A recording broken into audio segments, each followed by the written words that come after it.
संविधान पूर्व बहस में, जिसको प्री कॉन्स्टिट्यूशन डिबेट बोलते हैं, उसमें बाबा साहब ने रखा, जिसको 2011, 2010, 11 में सुप्रीम कोर्ट ने कंफर्म किया कि आदिवासी ही देश के मूल मालिक है और वो प्रथम नागरिक है।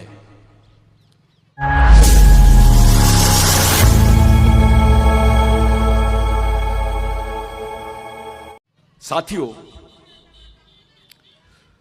आदिवासियों के संबंध में सुप्रीम कोर्ट बोलने के बाद भी गवर्नमेंट नहीं मानती है। इस देश की व्यवस्था संवैधानिक व्यवस्था है। यहां संविधान बनाया बाबा साहब ने। सुप्रीम कोर्ट से बड़ा कोई कोर्ट नहीं है, कोई कोर्ट नहीं है भारत में। सुप्रीम कोर्ट के बोलने के बावजूद भारत सरकार यह मानने को तैयार नहीं है कि आदिवासी इस देश के मूल मालिक है। हमारे बैल सांसद जाते पार्लियामेंट में और चुपचाप बैठते हैं, कुछ नहीं बोल रहे हैं और चुपचाप काम करते हैं वनवासी करके। अबे तेरे अंदर का बाबूराव शेरमाके का खून मर गया क्या? टंट्या भील का खून मर गया क्या? बिरसा मुंडा का खून मर गया क्या? गुंडा धुर का खून मर गया क्या? बाबा साहब का खून मर गया? क्या बात है रे भाई? तेरे साथ तेरी आने वाली पीढ़ी को भी खत्म करने का षड्यंत्र देख रहा है और तुम बंदर जैसे चुपचाप बैठ के देख रहे हो कि क्या चल रहा है देश में। ये इसलिए बोल रहे हैं कि भारत में आदिवासी नहीं रहते हैं। भाग्यश्री ताई, ये बहुत इंपॉर्टेंट बात बता रहा हूं, क्योंकि भारत विश्व में पहला देश है जिसने बोला है कि हमारे पास लैंड बैंक है। पैसे की बैंक नहीं, जमीन का बैंक है। और ये जमीन की बैंक किसकी है? ये किसकी जमीन के भरोसे बात कर रहे हैं? ये आदिवासियों की जमीन के भरोसे बात कर रहे हैं। कोई ताली वाली मत बजाओ। यही नहीं, अभी और सुनिए। ये आपकी जमीन को बोल रहे हैं ये लैंड बैंक है।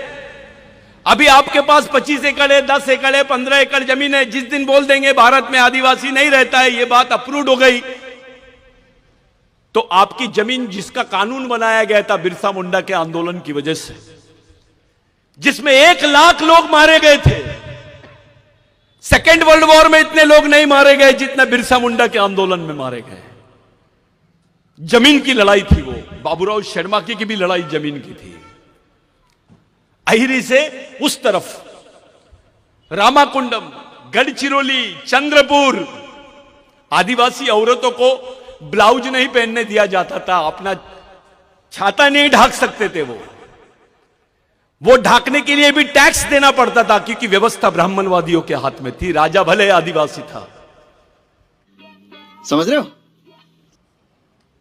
उस व्यवस्था में बाबूराव शेरमाके का संघर्ष शुरू हुआ। उस व्यवस्था में अगर ब्राह्मण ने मर्डर भी कर दिया तो उसको सजा का प्रावधान नहीं था। यह मनुस्मृति का कानून है। लेकिन जब आदिवासी विद्रोह हुआ, उस विद्रोह के बाद में यहां पर आदिवासियों को एक नाम दिया गया जो विश्व के किसी आदिवासियों को नाम नहीं दिया गया। उसका नाम है क्रिमिनल ट्राइब। गुनेगारी जमात। हमारा राजा भी था तो उसको भी क्रिमिनल ट्राइब बोला गया है। आदिवासी का बच्चा पैदा होते से क्रिमिनल ट्राइब है। आज भी बाबूराव शेरमाके का नाम शहीदों की लिस्ट में नहीं है, क्रिमिनल ट्राइब की लिस्ट में है। क्रिमिनल ट्राइब को शहर में जाने का कोई अधिकार नहीं था। अगर क्रिमिनल ट्राइब को किसी ने मार दिया, गुनेगार जमात के आदिवासी को किसी ने मार दिया, तो उस पर केस नहीं लगती थी। यह कानून था। राजा अपने थे लेकिन कानून दूसरों को चलता था। हमारे लोगों को इस क्षेत्र में, इस क्षेत्र को दंडकारण्य बोलते हैं। दंडकारण्य का मतलब यह होता है कि जिनको सजा दी जाती थी उनको यह क्षेत्र में रखा जाता था। आज भी किसी को ट्रांसफर करना है, कोई ऑफिसर ज्यादा वहां पर यह कर रहा है तो उसको गढ़चिरौली भेज देते हैं, अहिरी भेज देते हैं, आलापल्ली भेज देते हैं। ये कौन सी जगह है सजा देने के लिए? जिसको ओपन प्रिजन बोलते हैं, खुली जेल, खुली जेल यानी गढ़चिरौली। इस संघर्ष को अंजाम दिया था उस वक्त बाबूराव शेड़माके ने। बाबूराव शेड़माके अपने जमींदारी को छोड़ा, गोंड को साथ में लिया, माड़िया को साथ में लिया, दलित को साथ में लिया, ओबीसी को साथ में लिया, मुस्लिम पठान को साथ में लिया और आंदोलन छेड़ा। बाबूराव शेड़माके के आंदोलन ने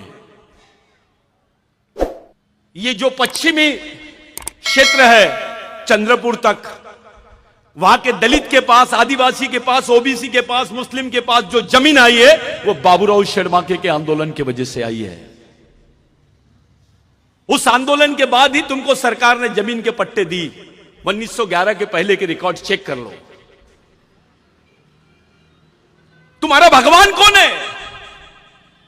कौन से भगवान ने तुमको जमीन दिया? किनके आंदोलन की वजह से तुम्हारे हाथों में जमीन आई? उस वक्त तो आरक्षण नहीं था, उस वक्त कोई नौकरी के साधन नहीं थे, सिर्फ मजदूरी करते थे लोग। उसका साधन जिंदा रहने का यानी जमीन ही थी। वो जमीन भी हमारे पास से अब जाने वाली है। ये एमएलए भी रहेगा, मिनिस्टर भी रहेगा, क्लास 1 अधिकारी भी रहेगा, कलेक्टर भी रहेगा, तो उसका बच्चा आदिवासी नहीं रहेगा। इतना बड़ा षड्यंत्र आदिवासियों के खिलाफ में इस देश में हो रहा है। हिंदू राष्ट्र का मतलब होता है आदिवासी मुक्त भारत। जो इस देश को हिंदू राष्ट्र घोषित करना चाहते हैं, उसका दूसरा मतलब होता है आदिवासी मुक्त भारत, यानी बेगर आदिवासियों का देश। जब तक इस देश में आदिवासी है, इस देश का नाम कोई बदल नहीं सकता, क्योंकि उसका भूमालक आदिवासी है। ये आदिवासियों को ही हटाना चाहते हैं, इसमें कोई बचने वाला नहीं है।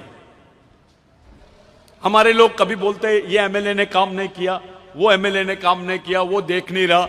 ये तो छोटी बात है। ये देवेंद्र फडणवीस सरकार ने बोल दी कि 75,000 बोगस को नौकरी से नहीं निकालेंगे।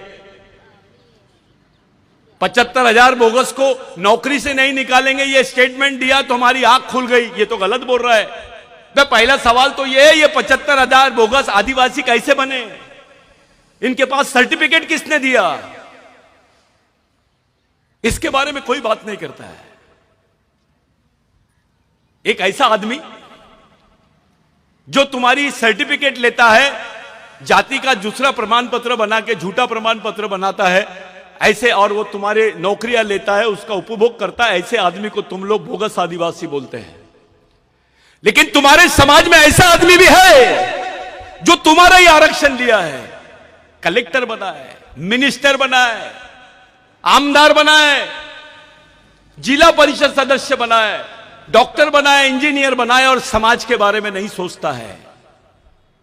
तुम्हारा ही आरक्षण लिया है, तुम्हारा ही भाई है। अगर वो बोगस आदिवासी है तो ये गद्दार आदिवासी है, जो तुम्हारे समाज के बारे में नहीं सोचता है। थोड़ा पढ़ लिख लिया तो नागपुर भगता है, शहर में जाता है, बड़ा बंगला बनाता है, टीवी और बीबी में रह जाता है। कितने तेजस्वी लोग हैं हमारे पास, कितने शानदार विचार रखते हैं। उसको समाज से कोई लेना देना नहीं है। एक आध बार चंदा दे दिया तो उसको ऐसा लगता मैंने बहुत बड़ा काम कर लिया। अबे तेरा बच्चा आदिवासी नहीं रहेगा। अपनी औकात थी क्या यहां बात करने की? जब तुम आदिवासी ही नहीं रहोगे तो तुम्हारा क्या होने वाला है, थोड़ा सोचना शुरू कर दो। तुम्हारी पहचान खत्म, तुम्हारा अस्तित्व खत्म।